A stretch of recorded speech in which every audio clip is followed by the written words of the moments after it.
Hey guys, how's it going? Ruben here from the Themidnightgarage. So today I decided that I got bored of the color of my car. It's silver and it's really ugly. So I'm going to paint it today, and I'm going to paint it as cheap as possible. But first I need to check what I still have, because I'm going to try to minimize the cost of the paint job. Well, I didn't really have all that much, so that sucks. So I have to get some stuff like tarp and stuff, and I'm going to get that right now. By the way, it's Saturday and it's evening, so I hope the store is still open. I didn't really check that. Well, hope for the best. A great success! Well, I got some spray paint, I got some regular paint and a paint roller, and I bought both sets so you can clearly see the difference between rolled paint and a regular spray paint. And now it's time to get the car, get it ready, and start painting.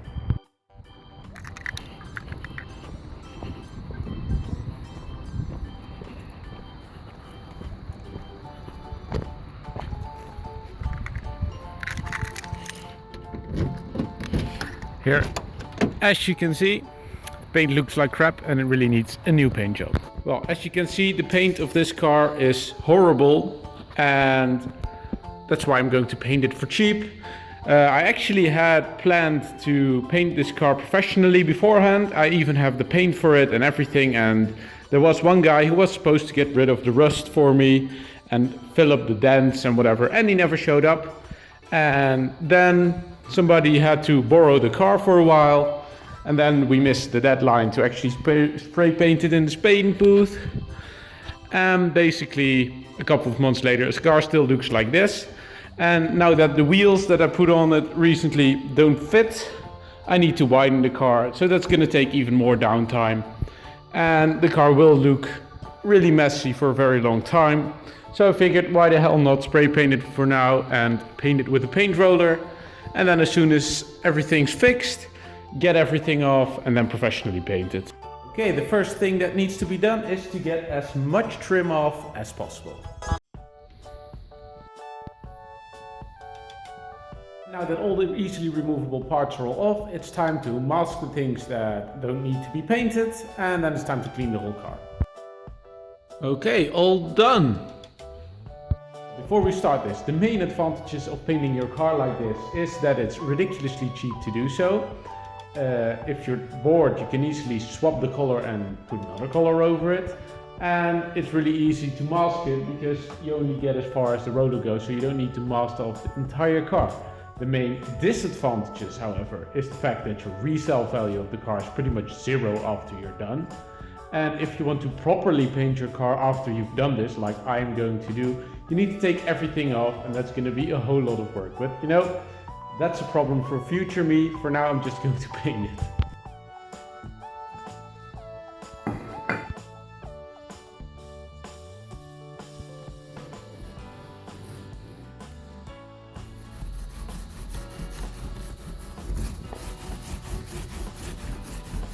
Rolling itself isn't that hard.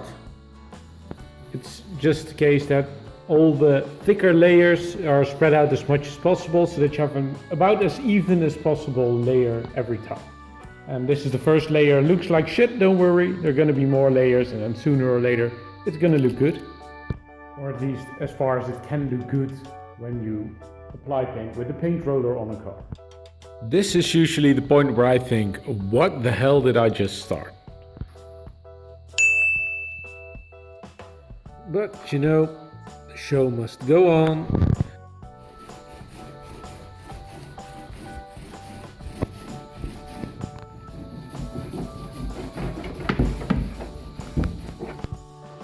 And that's the second layer. That already looks a whole lot better, but it still needs a third layer and possibly a fourth. Alright, third layer. It's morning again, so yeah, I can do one layer, and then hopefully in the evening I can do another layer, and then hopefully it's done.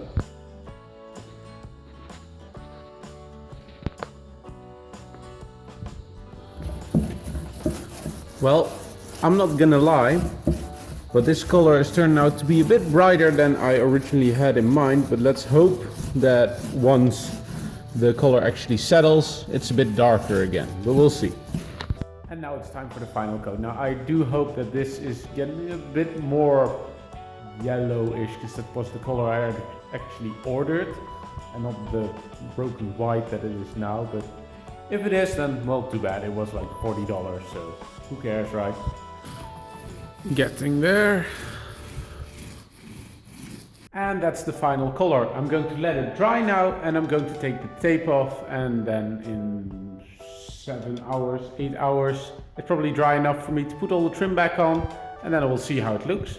And when the paint's still drying, I will take off all the remaining tape.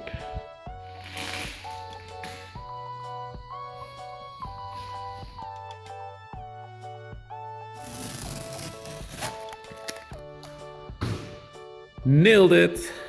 For the places where I've been over the tape line and I've put some paint on the actual car, I simply have a piece of paper with some paint thinner on it, and I can easily remove that. For the more precise places, like for example here, I would recommend a Q-tip and put some thinner on that, and then use the Q-tip to wipe it all off. Well, it's 2 AM right now, and the paint's almost dry, so it's time to put the trim back on. Unfortunately, like I said, the paint didn't come out in the color I was planning to have it.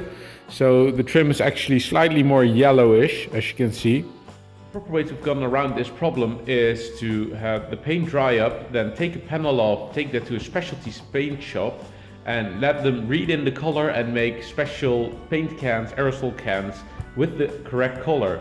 But that would have cost me 25 euros per can, and I need probably around 3 cans to do all the parts, which would have added 75 euros to the price, which is above the 50 euro budget I had planned for this car. So I think this is good enough for now.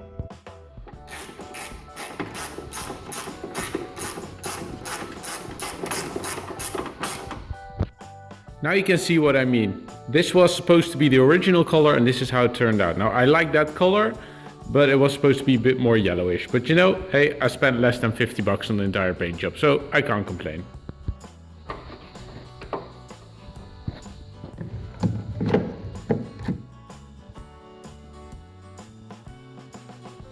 Alright, all the trim is back on. Now it's time to show you guys the difference between painting it with a roller and painting it with a replica. The front trim has all been painted with spray paint, and as you can see, it does look pretty smooth, but it's pretty dull. It doesn't have a very high gloss. For some reason, you can't put a really high gloss in spray paint, and spray paint does look good on very complex surfaces like the bumper with all its curves and trims and whatnot. But as soon as you paint large flat surfaces, you will get a very cloudy effect in the spray paint. You can get some top hats for the spray paint which kind of go against that, but in the end it always looks a bit cloudy. And then we have the rolled paint, which as you can see is a lot more shiny and a lot more glossy than the spray paint that I've used. But as soon as you take a closer look to the paint, you can see that it's not smooth at all. Now, I don't recommend sanding this type of paint, because I've done this with several versions of paint, and the always result is that you spend like 1.5 days sanding it, and it's all really smooth. But the problem is that it's matte. It doesn't have the gloss anymore. I don't know why, but the gloss just doesn't come back as soon as you've painted. Even if after you polish it, it just doesn't come back, and you have a matte but smooth car. If that's what you want, it's good. If you want a glossy car, then don't bother sanding it afterwards. If you happen to be American, there is a third option. That's also a way of rolling the paint, but you have to use rust-oleum paint. I've done this once with one car. I've painted it black, and then I've sanded everything out and I polished it, and it pretty much looked as if it came out of the paint booth. And I don't know why that is, but the only paint I've had that with so far is rust-oleum. So if you happen to live in America, because I don't know, in Europe we can't get the rust-oleum, and I had to import it once, and it cost me a whole lot of money, and that basically went against the idea of painting a car for really cheap. But if you can get the rust-oleum for cheap, or if your stores where you go sell rust-oleum protective enamel, I believe it was called, go buy that, because that will definitely change the whole game, and you will have a car that actually looks good after you've polished it. So, as you can see, the car looks really good from a distance, but not so much if you actually take a closer look at it. But that's okay, it cost me less than 50 bucks and it definitely looks a whole lot better than it did before. So yeah, that was the video. I hope you liked it. I hope you either are going to plan to paint your car with a roller or not, depending on what I've shown you guys today. And if you liked it, hit the like button. And if you want to see more of this stuff, then hit the subscribe button. And then we'll see you guys in the next video. Bye.